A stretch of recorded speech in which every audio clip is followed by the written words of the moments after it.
O que será que aconteceu com a Igreja no período da Idade Média? Quais foram os acontecimentos da chamada a Idade das Trevas? No episódio passado falei sobre a divisão do Império. O Império Romano do Ocidente chegou ao fim e novos reinos começaram a surgir. Os bárbaros tomaram conta e que se tornariam os francos, a França, os ingleses. E do lado oriental, o Império permaneceu durante 1000 anos. Depois surgiram os papas, como nós conhecemos, começaram a ganhar poderes, autoridade, e a Igreja tinha assumido uma força política muito grande. Com as invasões bárbaras, a Igreja foi que conseguiu manter um pouco de equilíbrio. Nesse tempo também surgem os monges do Ocidente, os beneditinos, que foram importantes para que o Evangelho chegasse a outros lugares. E nessa época parecia que tudo estava indo bem quando menos se esperava. Lá na Pérsia começaram a levar a mensagem do Alcorão. No ano 610 apareceu um homem chamado Maomé.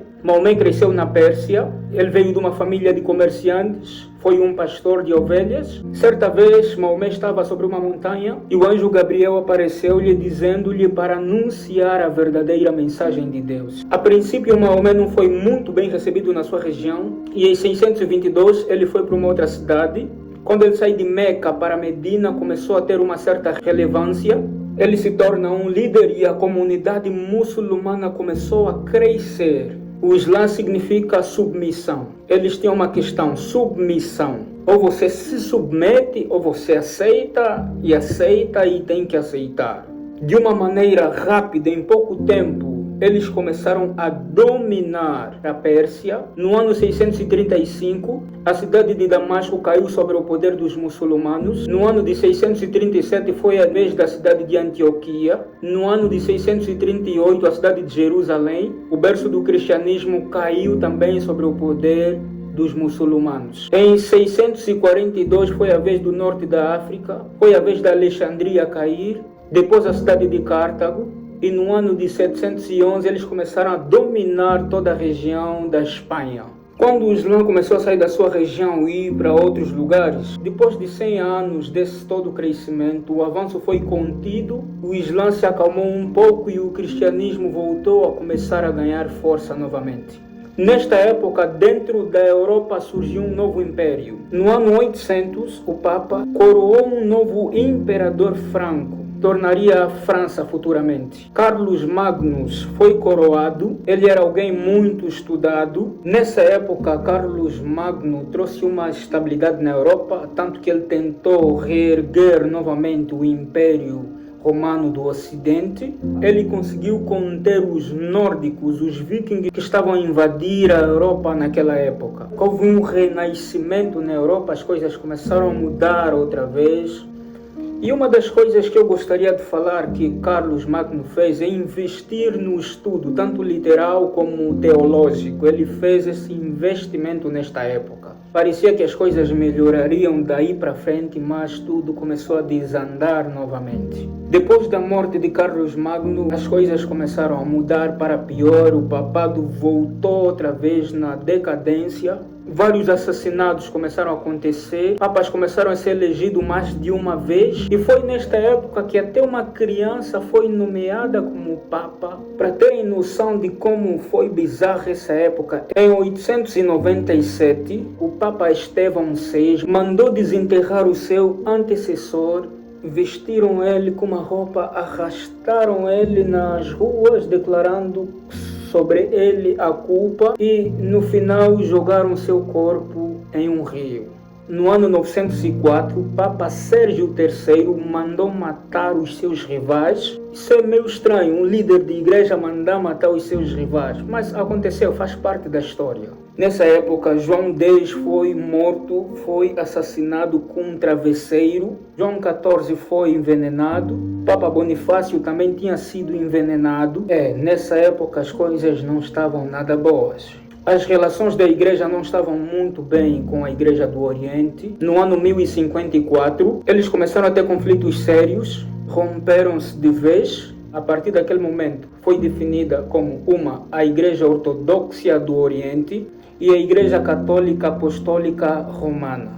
Haviam vários fatores que contribuíram para que isso acontecesse. Questões teológicas, políticas e muito mais. A igreja nesta época estava se tornando cada vez mais corrupta, usando a influência do papado apenas como um objeto de influência e poder político. E depois o que aconteceu? Na época existia o facto de que o Islã estava a dominar os territórios todos. Então houve a necessidade de começarem a organizar as cruzadas. Desde o início da Idade Média era comum os cristãos irem em Jerusalém para pagar os seus pecados, buscar a bênção. Começou a se tornar perigoso esse tipo de prática porque naquela época o Islã estava a dominar aquele território. No ano 1095, Papa Urbano II começou a motivar o povo para uma mudança. Ele começou a incentivar o povo para lutar por Jerusalém, porque não era admissível que os muçulmanos tomassem o território. E eles começaram a investir nos militares e começaram as cruzadas. Eles iam combater em nome de Deus e algo que havia acontecido naquela época, o Papa tinha dito, quem lutar por esta causa, ele terá indulgência plena, não importa os seus pecados, não importa os seus erros, as suas falhas, ele será perdoado. E tem uma semelhança sobre o que muitos pregam sobre a jihad islâmica, de que se você se envolver em batalha pela sua fé, ainda que você morra, de que Allah vai conceder a você a salvação.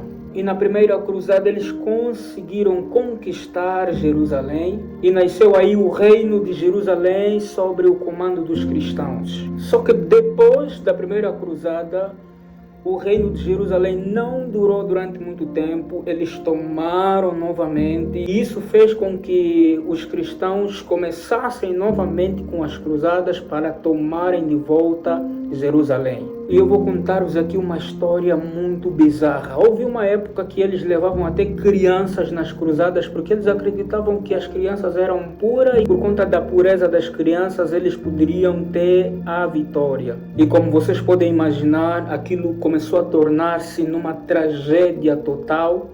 Muitas crianças mortas por causa daquelas jornadas para conquistar Jerusalém.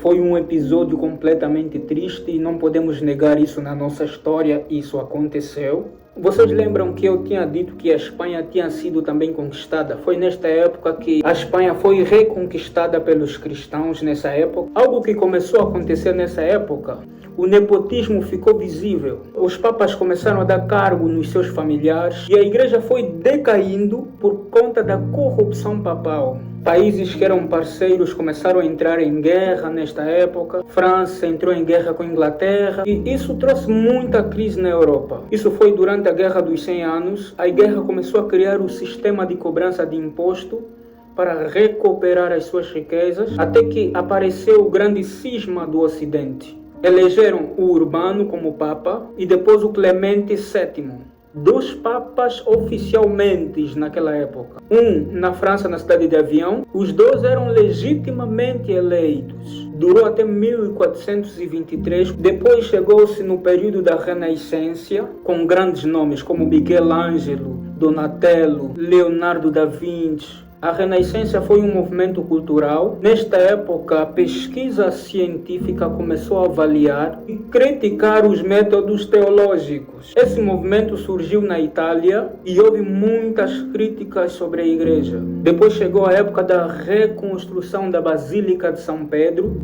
Para que Roma pudesse ser embelezada do jeito que eles queriam, a igreja precisava de dinheiro. Foi quando a prática das indulgências começaram a se tornar comuns na época. E a igreja incentivava essas práticas. As indulgências eram as práticas de comprar a salvação. Eles ensinavam que você tinha que pagar pelo perdão, pela salvação. Você poderia pagar para um parente teu sair do purgatório. E isso aconteceu. A igreja incentivava esse tipo de prática para acumularem mais dinheiro por conta da reconstrução. O próprio Leão X, ele assumiu a posição na reconstrução da Basílica. E nesta época já começou a ter a insatisfação do povo. E essa prática foi uma das grandes motivações do surgimento de Martinho Lutero começar a sua reforma. por conta disto a igreja já não estava a ser bem vista pelas pessoas, pelo povo. E olha que antes de Martinho Lutero, vários movimentos, várias pessoas tentaram se levantar contra esta causa e foram abafadas. E já tinham os pré-reformadores,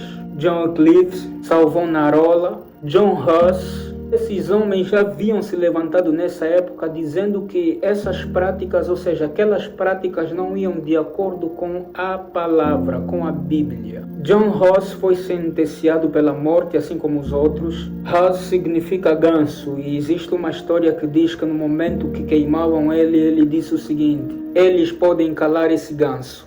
Daqui a um tempo Deus vai levantar um cisne cujo canto ninguém vai poder calar. E ele falava profeticamente a respeito de Martinho Lutero.